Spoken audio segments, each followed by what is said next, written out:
नमस्कार, मेरा नाम है प्रशांत और आप देख रहे हैं TV news India. TV news India पर हम अलग-अलग जगह से अलग-अलग आर्टिस्ट लोगों को बुलाते हैं, कोशिश करते हैं कि उनसे जानें कि उनका आर्ट और आर्टिस्ट के बारे में उनका क्या कहना है। तो हमने एक सीरीज़ चलाई थी इसी सिलसिले में आर्ट, आर्टिस्ट एंड कल्चर करके। तो वो जो सीरीज़ चली उसमें लोग जुड़ रहे हैं। आज हमारे साथ मृणालिनी जी जुड़ी हैं, जो कि एक कह सकते हो आप लॉकडाउन में एक ऐसी शख्सियत है जो कि वायरल हुई है। एक पॉजिटिव तरीके से एक कुलदीप मिश्रा जी की कविता थी जो कि कोरोना पर आई और कोरोना पर मृणालिनी जी ने उसके ऊपर एक कथक डांस परफॉर्मेंस करी जिसको लाखों लोगों ने देखा। तो मृणालिनी जी, पहले तो बहुत बहुत स्वागत आपका, आप हमसे जुड़े, बहुत बहुत धन्यवाद भी आपका कि आपने समय निकाला हमारे लिए। धन्यवाद आपका। थैंक यू सो मच प्रशांत और ईटीवी न्यूज़ कि आपने मुझे ये मौका दिया और ये मंच दिया कि मैं यहाँ आके आपसे बात कर सकूँ। वायरल वीडियो के बारे में हम बाद में बात करेंगे। आप एलएसआर से पढ़ी हुई हो, आपने एफएमएस से पोस्ट ग्रेड करा है, आप डेटा एनालिटिक्स, डेटा साइंटिस्ट हैं आप। तो ये कथक डांसर कहाँ से साइड बाय साइड चल रहा है? जी, कथक असल में मेरी ज़िंदगी में सबसे पहले से चल रहा है। ये सब तो आपने जो भी चीज़ें कही हैं पिछले कुछ सालों की बातें हैं। पर स्कूल हो, कॉलेज हो, अभी मैं एम्प्लॉयड हूँ, जॉब हो, इन सब के साथ-साथ कथक नृत्य मैं नृत्यांगना हूँ और मैं मेरा जो सीखने का जो फ़ेज़ है और जो एज़ अ परफ़ॉर्मर है, ये मेरे लाइफ़ में अगर कोई चीज़ कांस्टेंट रही है तो वो कथक है। तो मैं 3 साल की उम्र से नृत्य कर रही हूँ और करीब 7 साल की उम्र से फॉर्मली अपनी गुरु पद्मश्री शोभना नारायण जी के अंडर ट्रेन कर रही हूँ। 3 साल तब की से उम्र से आपके, क्योंकि इतनी छोटी उम्र होती है, आप किसी ना किसी को देखकर इंस्पायर होते हो। तो 3 साल की उम्र में किसने आपको इंस्पायर किया कि आपको कथक डांसिंग करना चाहिए? जी, मैं बहुत फॉर्च्यूनेट थी। मेरी मदर संगीता वो भी एक कथक डांसर है। तो 3 साल में तो समझ इतनी हो जाती है, लेकिन उसके पहले भी जब मैं बहुत छोटी थी तो वो मुझे टीवी पे भी जब चीज़ें दिखाते हैं तो उस टाइम तो इतने ज़्यादा प्रोग्राम्स का प्रचलन नहीं था। तो वो मेरे लिए बहुत छोटी उम्र से ही दूरदर्शन से आर्काइव्स मंगवा के जितने प्रसिद्ध नृत्यांगनाएं हैं, जितने भी हैं डांसर्स, आर्टिस्ट्स, उनके वीडियोस मुझे दिखाती थी। तो वो एक चीज़ बहुत छोटी उम्र से मेरे अंदर बनती गई और 3 साल की उम्र से घर पर उनसे ही सीखती गई, आगे बढ़ती गई। पर 7 साल की उम्र में फॉर्मली मैं अपनी गुरु के पास गई। पर वो इंस्पिरेशन या वो माहौल वो हमेशा से घर में थी और लेगेसी भी ऐसी थी क्योंकि मेरी ग्रैंडमदर, मदर्स मदर, नानी, वो भी बहुत ही अव्वल दर्जे की ट्रेन्ड वोकलिस्ट थी हिंदुस्तानी क्लासिकल में।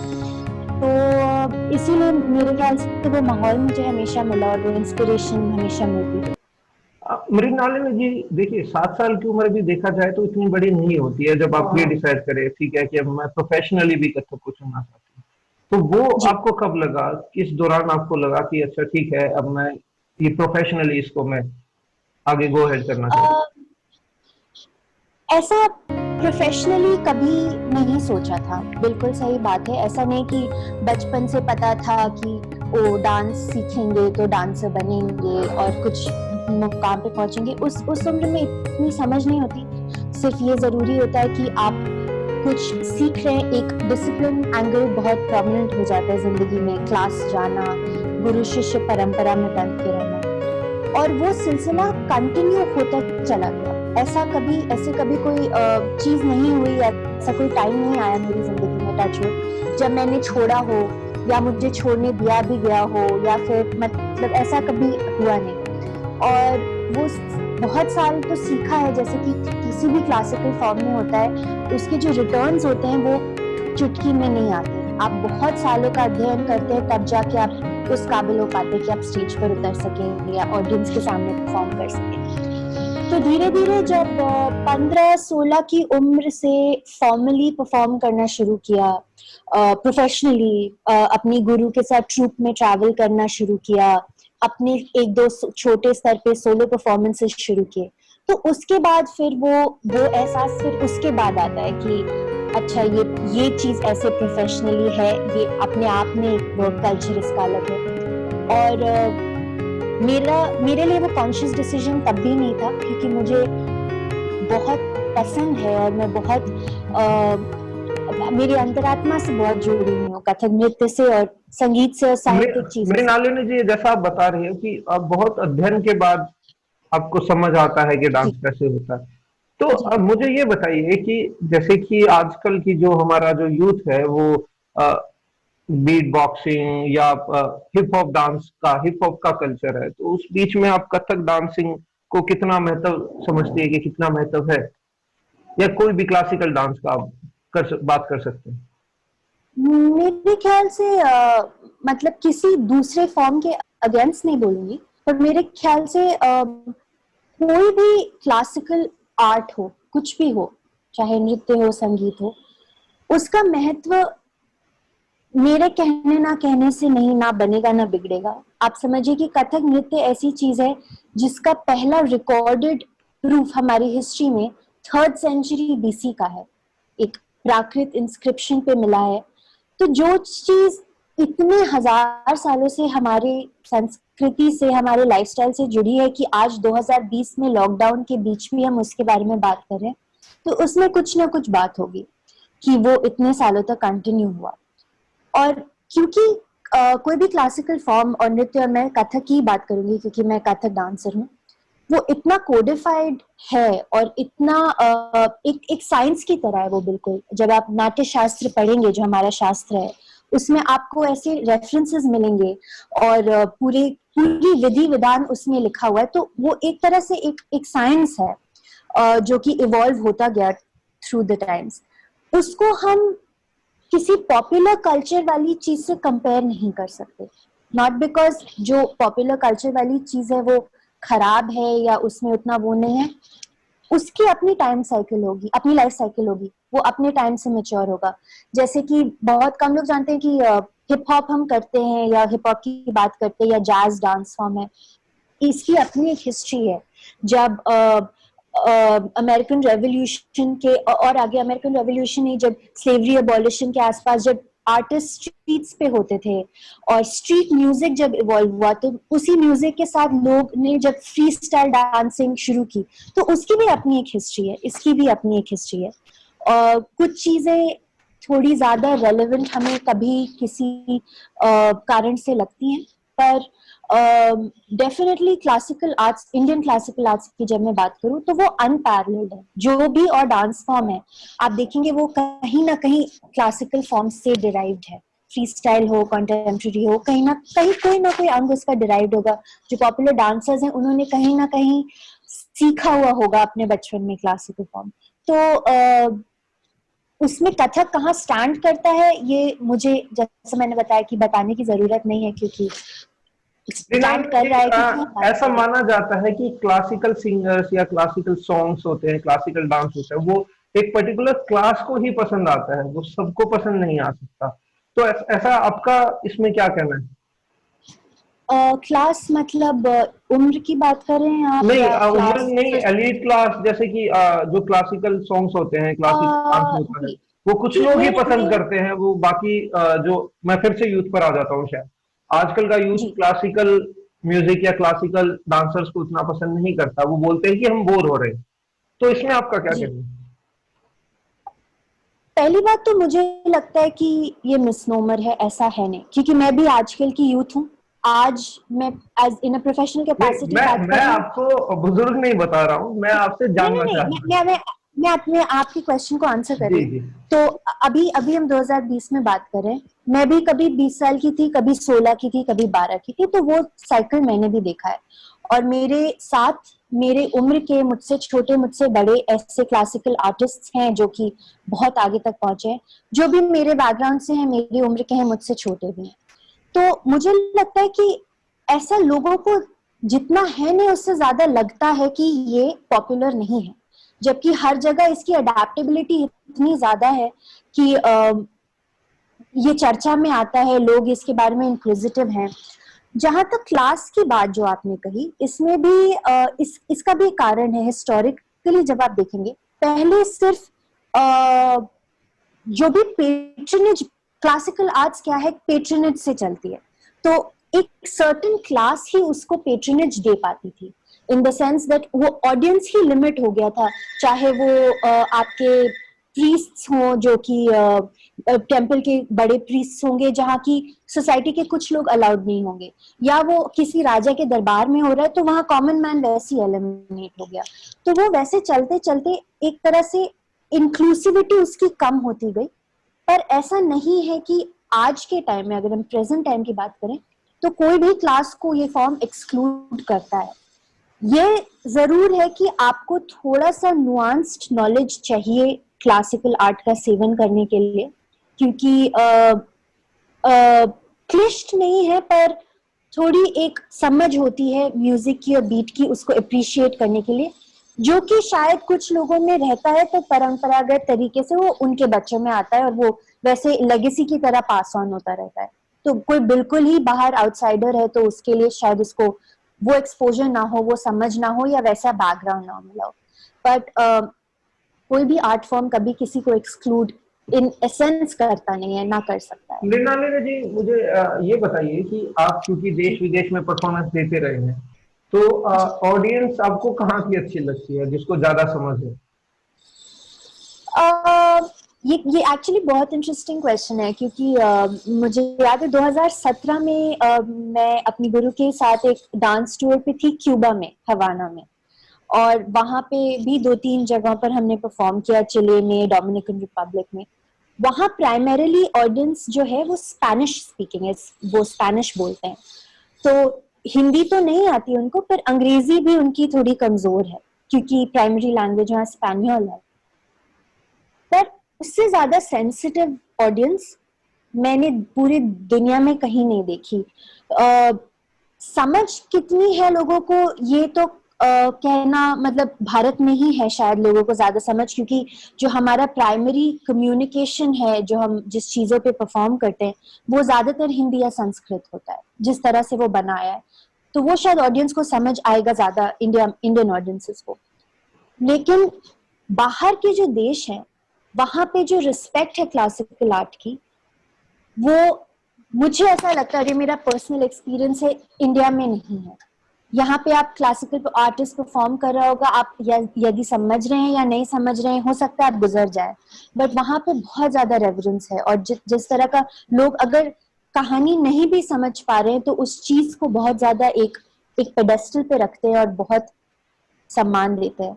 तो मेरे ख्याल से पर्सनल एक्सपीरियंस में तो क्यूबा की ऑडियंस बहुत ही अच्छी थी, लेकिन वैसे इंटरनेशनली लोग बहुत रिस्पेक्ट करते हैं क्लासिकल फॉर्म्स को। आपने अपने गुरु का नाम लिया, पद्मश्री सोवाना नारायण जी।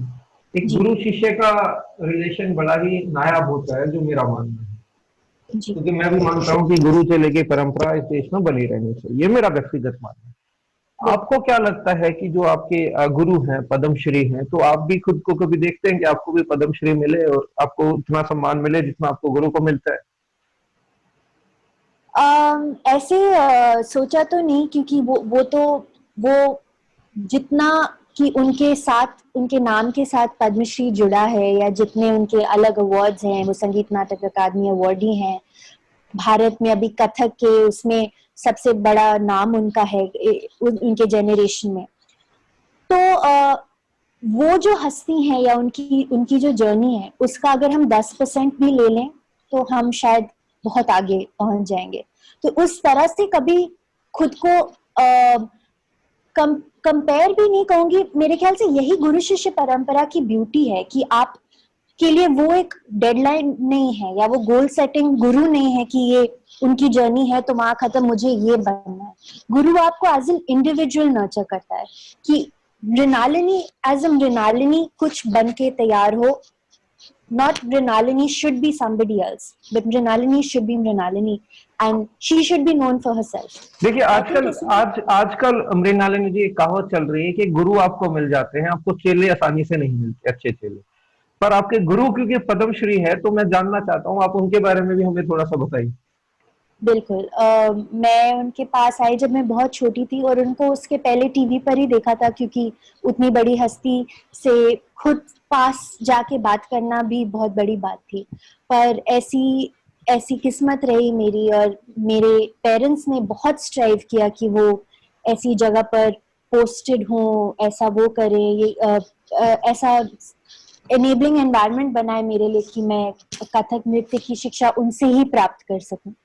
तो पहले कुछ साल तो मैं सिर्फ, और अभी भी कभी कभी विश्वास भी नहीं होता कि इतने पास से बात करें या इतनी करीब से उनको जान गए हैं। लेकिन उस बात के अलावा मुझे लगता है कि वो उनसे मैंने बहुत कुछ सीखा है, सिर्फ नृत्य में नहीं।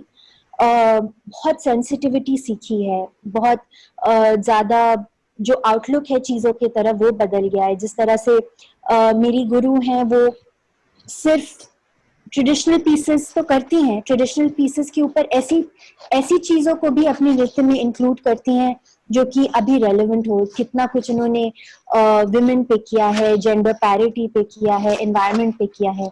ऐसी बहुत सारी चीज़ें मैंने उनसे सीखी हैं, साहित्य से रिलेटेड बहुत सारी चीज़ें सीखी हैं। आपको तो मृणालिनी जी कोई ऐसा किस्सा याद है जब आपके गुरु ने आपकी पीठ थपथपाई और बोला कि हाँ ये मेरा शिष्य है? जी, ऐसी मेरी फॉर्च्यून तो रही है, ऐसा एक दो बार हुआ है, लेकिन अभी रिसेंट टाइम्स में नहीं। मैं आपको एक कहानी बताती हूँ। जब मैं बहुत छोटी थी, मैं सिर्फ 12-13 साल की थी, और मैं उनके साथ ट्रूप में ट्रैवल करी थी वृंदावन फेस्टिवल के लिए। वृंदावन में एक फेस्टिवल होता है, वहाँ ट्रैवल करी थी। और कुछ ऐसे छोटा मोटा पार्ट था मेरा, क्योंकि मैं बहुत छोटी डांसर ही थी और कुछ एक्सपीरियंस नहीं था। तो वहां गई तो तैयार थी, अपना हो गया बैक स्टेज, चिप्स खा रहे हैं कि हो गया, उस टाइम इतनी समझ नहीं होती है। तो मेरी गुरु मेरे पास आई, और प्रोग्राम के बीच में, प्रोग्राम चल रहा है, अलग अलग पीसेस की एंट्री एग्जिट होती है, उन्होंने मुझे देखा, मुझे बोला कि चलो स्टेज पर, हम ऑन द स्पॉट एक कृष्ण और यशोदा का पीस करने वाले हैं। और ऑडियंस आप मानिए कि 1000 की संख्या में है, और मैं प्रोफेशनल तो क्या, मेंटल मैच्योरिटी भी नहीं है मुझे। तो पीठ थपथपाई तो वो तो अलग चीज हो गई, पर उतनी छोटी उम्र में उतने बड़े ऑडियंस के सामने उन्होंने मुझे 5 मिनट पहले स्टेज पे पुल किया और बोला कि ये करना है। और मैंने उनको बोला कि गुरुजी, पर मुझे तो मतलब रिहर्सल तो की नहीं है, मुझे पता ही नहीं क्या। तो उन्होंने बोला, नहीं, कृष्ण यशोदा है, तुम कृष्ण बनना, मैं यशोदा बनूंगी। और ऑन द स्पॉट वो जो पीस है, मैया मैं तो चंद खिलौना ले हूँ, ये वाला जो पीस है, जन्माष्टमी का दिन था, और वो किया मैंने, और ऑन द स्पॉट किया। वो मेरे लिए बहुत ही बड़ा मोमेंट था, क्योंकि उस टाइम इतना एक्सपोजर नहीं था। आज भले वहां पे जाके सोलो भी परफॉर्म करूं तो उतनी बड़ी अचीवमेंट नहीं है जितना कि उस 12 साल के बच्ची के लिए था जिसके पास एक्सपोजर नहीं। तो वो फेथ होना और वो अंडरस्टैंडिंग होना और उस टाइप की हैंड होल्डिंग होना, जो अगर आपको अपने गुरु से मिले, तो वो मेरे हिसाब से बहुत ही, मैं बहुत लकी हूँ कि वो है मेरे पास। मृणालिनी जी, ऐसा माना जाता है और ऐसा होता भी है शायद कि हर कलाकार की जिंदगी में एक ऐसा वक्त आता है, ऐसा समय आता है जब उसके पास उसके फैन आते हैं उसकी परफॉर्मेंस देख के और बोलते हैं कि आज तो गजब कर दिया है, मैं बिल्कुल आपके जैसा बनने वाला हूँ। ऐसा कभी हुआ आपके साथ? ऐसा कोई एक्सपीरियंस अगर आप शेयर करें तो? ऐसा कई बार हुआ है। मेरा फ्रेंड सर्कल बहुत ही सपोर्टिव है। मेरी दोस्त है, आयशा नाम है उसका, वो मेरे हर परफॉर्मेंस में आती थी, जब आप आती थी हर बार फ्रंट रो में बैठती थी और रोती थी चाहे कुछ भी हो रहा हो स्टेज पे, क्योंकि वो इतना भाव विभोर हो जाती थी। तो इनकरेजमेंट तो बहुत मिली है फ्रेंड से, और वो तो एक्सपेक्टेड भी था, क्योंकि वो फैमिली की तरह होते हैं। एक लेकिन इंसिडेंट था जिसमें कि एक फॉरेन नेशनल थी, मेरा प्रोग्राम था यहाँ सेंट्रल पार्क दिल्ली में, साहित्य कला परिषद की परफॉर्मेंस थी। तो वो फॉरेन नेशनल थी और वो मेरे पास आई और उन्होंने मुझे बोला, अंग्रेजी में ही बोला मुझसे, उन्होंने बोला कि मुझे समझ में तो नहीं आया कि आपने क्या परफॉर्म किया। उस दिन मैंने छाप तिलक खुसरो के ऊपर परफॉर्म किया था। छाप तिलक मेरा मेन अभिनय अंग था। तो उन्होंने बोला, मुझे समझ में तो नहीं आया कि आपने क्या किया, पर आपने जो भी किया मुझे इतना अच्छा लगा। आज मेरा बर्थडे है और मैं इंडिया में हूँ और मैं अकेली हूँ, और मुझे नहीं लगता कि इससे ज्यादा प्रेशियस बर्थडे गिफ्ट मुझे कभी मिल सकता होगा। और फिर उन्होंने मुझे एक ब्रेसलेट दी, छोटी सी पतली सी थी। उन्होंने बोला कि ये मैंने अपनी डॉटर के लिए लिया था जब मैं घर अपने देश वापस जाऊंगी, पर उसको भी बहुत खुशी होगी अगर मैं ये आपको पहना दूं। मुझे उनका नाम नहीं पता, वो उन्हें भी मेरा नाम नहीं पता। पर ऐसे छोटे इंसिडेंट्स आई थिंक मेरे लिए सबसे ज्यादा महत्व रखते हैं, क्योंकि यही ट्रू अचीवमेंट है कि कोई आपको आपके नाम के लिए नहीं जान रहा है, सिर्फ आपको 1 घंटे आपका काम देखकर इतना ज्यादा टच्ड है और वो आपकी लाइफ को भी टच कर सकता है। तो ये बहुत ही स्पेशल इंसिडेंट है। तो मृणालिनी जी, अब बात करते हैं, क्योंकि हम सब सोशल मीडिया बफ हैं और मैं भी सोशल मीडिया बफ हूँ और हम सोशल मीडिया पे ही काम कर रहे हैं, तो हम बात करते हैं कुलदीप मिश्रा जी की कविता पर जो आपने डांस किया, जो कि वायरल हुआ। वो कैसे, क्योंकि कविता पर डांस करना एक अपने आप में एक अचीवमेंट होती है, शायद मुझे ऐसा लगता है, क्योंकि मैं काम इंसान हूँ। क्योंकि नॉर्मली गानों पर आप डांस कर सकते हो, पर कविता पर कोरियोग्राफ करना कथक डांस को, तो ये आइडिया पहले तो बताइए कि कैसे है। प्रशांत, मैं आपको बता दूं कि कथक में ऐसा कोई बंधन है नहीं, तो अपनी गुरु से ही मैंने सीखा है, और ऐसे भी खुद के एक्सपेरिमेंट्स में भी मैं इसको लेकर आई हूँ। कविता पे नृत्य करना कोई असाधारण बात नहीं है। वो भी किसी और लिटरेचर स्क्रिप्ट या फिर गाने की तरह ही है, बस उसमें सुर नहीं लगा हुआ। पर जब आप अभिनय करते हैं या भाव करते हैं, तो वो उस शब्द से निकलकर वो भाव आता है। तो वो भाव आप उन शब्दों पे कर सकते हैं, भले ही संगीत उसमें साथ हो या ना हो। मैंने इंग्लिश पोएट्री पे भी परफॉर्म किया है, और हिंदी तो किया ही है, जो कुलदीप मिश्रा जी की पोएम थी, और इसके पहले भी कर चुकी हूँ। तो कोई ऐसी लिमिटेशन नहीं होती अभिनय में या भाव प्रकट करने में कि आपको संगीत की जरूरत है। तो जब वो कविता मैंने सुनी, वो असल में एक व्हाट्सएप फॉरवर्ड के जरिए आई थी मेरी मदर के पास, और हम ऐसे ही बैठे थे, यहीं बैठे थे जहाँ मैं अभी बैठी हूँ, और घर में बात कर रहे थे। लॉकडाउन चल रहा था, मार्च का ही महीना था, और बहुत सब कुछ बंद था, परफॉर्मेंसेस तो नहीं थे, पर इन जनरल माहौल बहुत मोटिवेटेड सा तो था ही। मैं खुद भी पर्सनली भी थी, तो वो सुनी कविता, हम सब ने सुनी घर में, और सबको लगा अरे वाह बहुत अच्छी है कविता। तो मेरी मदर ने मुझे बोला कि इतनी अच्छी लग रही है कविता, इस पे कुछ अभिनय कर दो तुम। तो मैंने बोला किस लिए करूंगी, मतलब ऐसे ही, मतलब बैठे बैठे। उन्होंने बोला हाँ, और उस दिन कोई पूजा थी जो कि इंसिडेंटली मैंने साड़ी पहनी हुई थी, मतलब वो भी वीडियो शूट करने के लिए कुछ नहीं प्रिपेयर किया था। तो मैंने बोला ठीक है, और मेरे अपार्टमेंट के बाहर एक कॉरिडोर है लिफ्ट के पास। मैंने बोला घर में तो इतनी जगह होगी नहीं, तो बाहर जाके कर लेते हैं। तो उन्होंने फोन पकड़ा और मैंने परफॉर्म किया कविता पे, और फिर मैंने बोला ठीक ठाक लग रही है, तो इसको अपने इंस्टाग्राम पे पोस्ट कर देते हैं। मतलब उससे ज्यादा कुछ उम्मीद भी नहीं की थी। मैं ऑनलाइन कंटेंट ना पहले डेवलप करती थी, ना उस मीडियम से इतना ज्यादा वाकिफ थी। और वो शाम को अपलोड किया और रात को भूल गई और सो गई, और सुबह तक मुझे वो इतना पॉपुलर हो चुका था और वो देश विदेश तक पहुंच चुका था कि लोगों के तो फोन आए ही, और वो कितनी बार वो सोशल मीडिया पे शेयर हुआ उसका काउंट भी नहीं है, क्योंकि वो सेम वीडियो एक्सट्रैक्ट करके मल्टीपल प्लेटफॉर्म्स पे शेयर हुआ, तो मेरे पास उसका एग्जैक्ट नंबर भी नहीं है। आरोग्य सेतु पे एयर हो गया, माईगव पे एयर हो गया, इंडियन एक्सप्रेस, हिंदू, इन सब के फोन आए।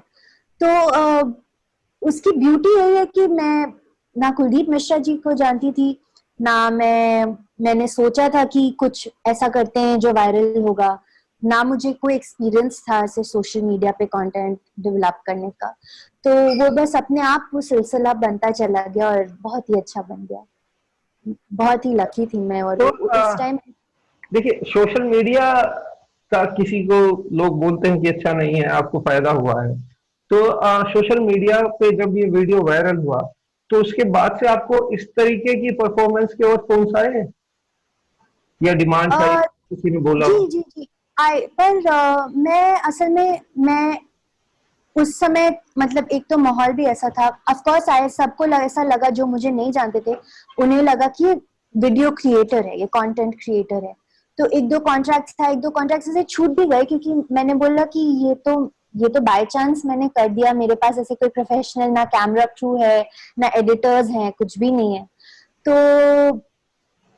एज सच कॉन्ट्रैक्चुअल काम मैंने लिया नहीं और वो मटेरियलाइज भी नहीं हुआ, और ना ही वो ऐसा कोई एम था या गोल था जिसकी तरफ मैं बढ़ रही थी। पर एक अच्छी बात ये हुई कि मुझे स्ट्रेंथ ऑफ सोशल मीडिया क्या होती है ये पता लगा, कि एक वीडियो कितने लोगों तक पहुंच सकती है। अनजान लोग मुझे कह रहे हैं कि मैं घर में अकेला हूँ, अकेली हूँ, मैं अपनी फैमिली से दूर हूँ, ये वीडियो देख के माँ को फोन करके रोई थी मैं, या नानी को याद किया, या ऐसे मैसेजेस आए तो वो बहुत टचिंग लगता है। या किसी ने बोला कि मेरी डॉटर 5 साल की है और वो आपको देखकर बोलती है कि अब उसे भी कथक नृत्यांगना बनना है और मैं इस तरह से कैसे परफॉर्म करूंगी।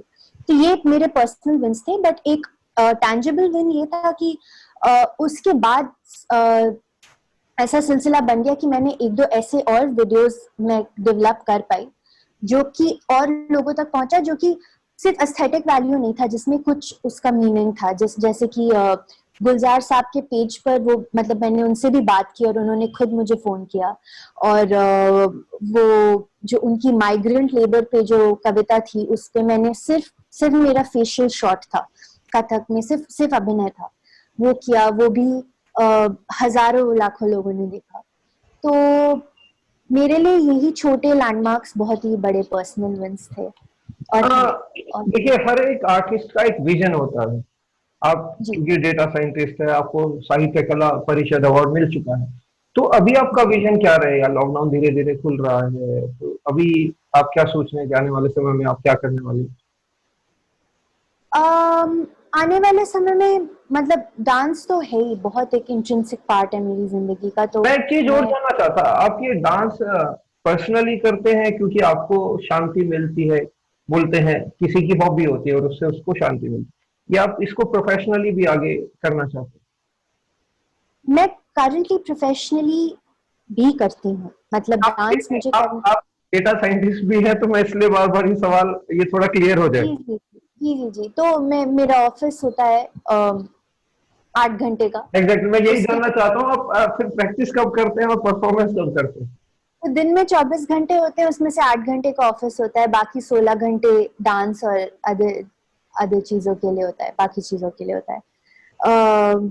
तो हाँ, मतलब वो ऐसा नहीं है कि मुझे अब डिसाइड करना है कि मैं प्रोफेशनली डांस कर रही हूँ, करती चली आ रही हूँ और करती रहूंगी। और उसके अंतर्गत कैसे उसमें बढ़ना है, ये एक ऐसी चीज है जिसपे और मुझे सोचना है कि किस तरह से अपने फॉर्म को यूज करके कुछ पॉजिटिव चेंज या कुछ इम्पैक्टफुल ऐसा करें कि 10 लोगों तक पहुंचे, लेकिन किसी पर्पस के साथ पहुंचे। तो आर्ट में भी एक पर्पस होना चाहिए। तो आगे आने वाले समय में यही है। चलिए मृणालिनी जी, बहुत बहुत शुक्रिया आपका, आपने बहुत सारे सवालों के जवाब दिए। मुझ जैसे इंसान को भी आज बहुत सारी नई चीजें पता चली कि आर्ट में पर्पस होना चाहिए। आपने मैसेज ब्लास्ट में बहुत अच्छा दिया। बहुत बहुत थैंक यू हमसे जुड़ने के लिए, बहुत बहुत शुक्रिया। बहुत बहुत शुक्रिया मुझसे बात करने के लिए। और मैं बहुत ही लकी फील कर रही हूँ क्योंकि मैंने आपका कंटेंट देखा है, और अब स्पेशली आर्ट एंड कल्चर वाला जो सेक्शन कर रहे हैं, ये कोविड और लॉकडाउन ने प्रूव कर दिया कि आर्ट कितना जरूरी है लोगों की जिंदगी में। तो मैं बहुत खुश हूँ कि आपके चैनल आप के जैसी माध्यम से। शख्सियत और आएंगी तो हमारा एपिसोड जैसे ही बनते नहीं, थे। बिल्कुल, ये मेरा सौभाग्य है। और थैंक यू सो मच हम जैसे आर्टिस्ट को यहाँ पर हमसे बात करने के लिए, हमारे बारे में जानने के लिए। और आई होप हम फिर से जुड़ें और फिर से इस चैनल के माध्यम से आपके ग्रोइंग व्यूअरशिप तक पहुंच सकें। And thank you so much for having me, it was such an honour, what a pleasure.